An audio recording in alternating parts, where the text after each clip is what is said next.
Assalamu alaikum. We are back, and now we're joined by two very distinguished young men, Mr. George Salinas. How are you, sir? Thank you very much And for also my having me here. friend, Brother Leonard Noble. Thank you for Thank coming. you. Now, contracting. We've heard so much about, contractors. That's why I asked Mr. Salinas, are you a real contractor? Because we've heard so much about these pass-throughs and that sort of thing. So I don't mean to offend you, but you have to understand. No, the nice thing about it is the city goes through my payrolls, and I have to have a credit line and show that I pay all these men and women. And you have equipment. And I have equipment, and I have a total of 15 trucks. Right on. Okay, so as a general contractor, what do you do?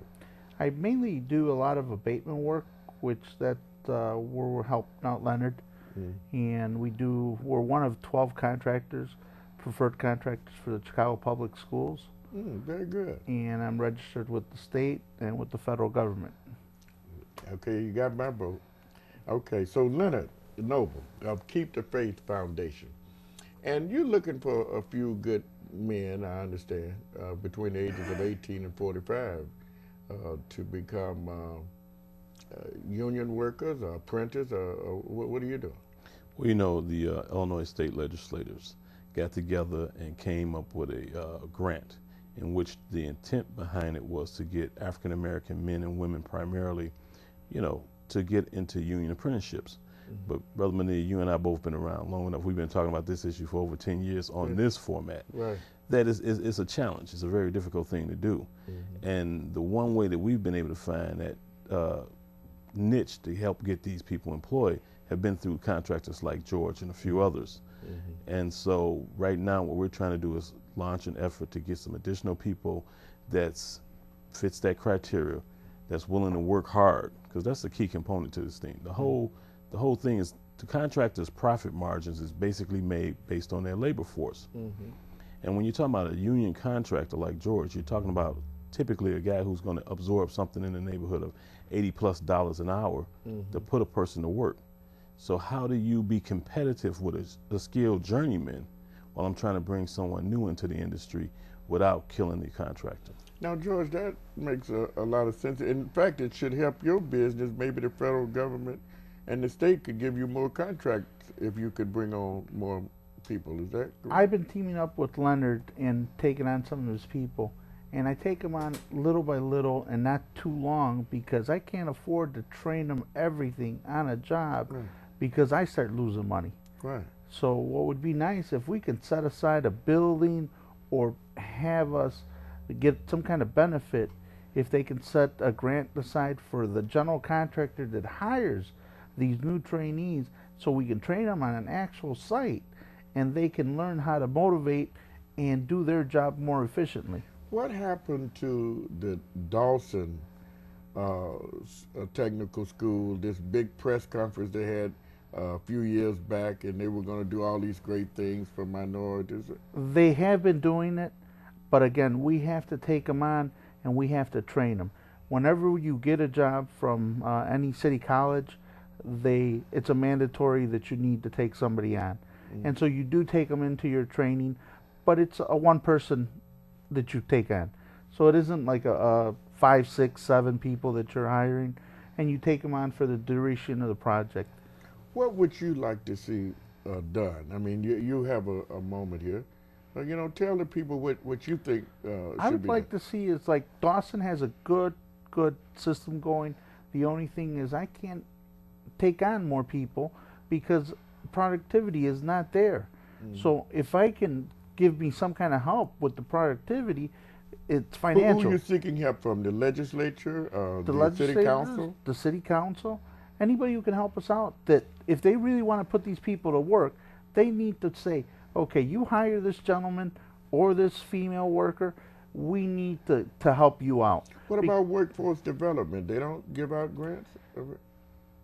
And the reason I ask, because I had Montel Gale from the Department of Procurement, and my understanding was that, all the flack that they're taking from the city council people about minority hiring is down, I mean, contracts, minority contracts. So it seemed to me that they would want to elevate their standing. That's what we say, and that's what we've always been trying to do, but it doesn't happen. And that's why we're here, to try to see who we need to contact and how we can help each other out so we can go towards those contracts. So, Leonard, pretty much what you're saying, I'm sure that you've gotten frustrated because you've been a person high in the unions and you worked within the framework that you had, and there was obstructions even from that. When you were inside the system, they fought you, and now that you're outside, you're continuously being fought. So what do you say? Well, you know, it's just like the point you made a moment ago about certain grants. There's certain dollars out there allocated, but the dollars are so small. And everybody's competing for those. Well, it's not even so much of the competing for them as much, and everybody is competing for it, but it's beyond that. If you look at like this last proposal that came out, a lot of people that they gave the painters union $1.25 million, and to date, their productivity has been very, very nominal. So you said even though they've given money to the painters union, they have not put anything back into the community. Is that what you're saying? Exactly, because number one, it was the Painters District Council out of Aurora. And that has nothing to do with the unemployment here in Cook County. And then number two, why would you give the Painters Union money anyhow? Because of the fact that, George, you probably contribute well over $1 million a year to the laborers, just as an example. And the union dudes and stuff, huh? Yes. Having 15 trucks. How many employees you have? Normally have about 20. During the summertime, it raises up to about 40, 50 people. So your primary contracting deals with abatement, lead abatement? Lead abatement, asbestos abatement, demolition. Oh, demolition? Yes. In all interior demolition. Yeah. We have bobcats. We have. Yeah, I get you. But Leonard, here you are. You have vocational training. I mean, you kind of do some training, maybe not on the level that's needed, because I gather you don't have the funds either. Right, because look at the comparison. If you were to take a guy that works for, say, George right now, who's working in his demolition side, and now this guy wanted to come over and do some work with him on the abatement side. Ideally, the way the fund is set up, the laborers fund that is, they would send him to school for 4 days. He would take the training at that school, come back, get his license, and then be eligible to go to work. George could hire him just on that alone. Mm-hmm. But, you know, we offer that same training. So that level field at that point is the same.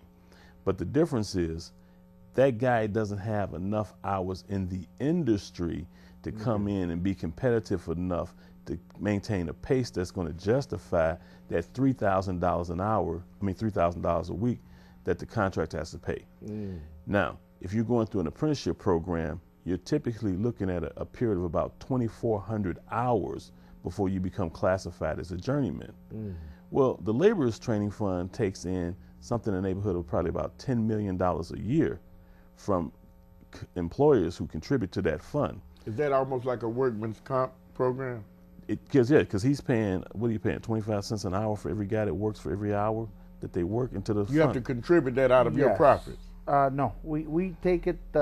It comes out of the whole base salary. Okay. You're looking at an average. Each hourly wage is about $82 an hour. Man, you make that much? Maybe I'm in the wrong business.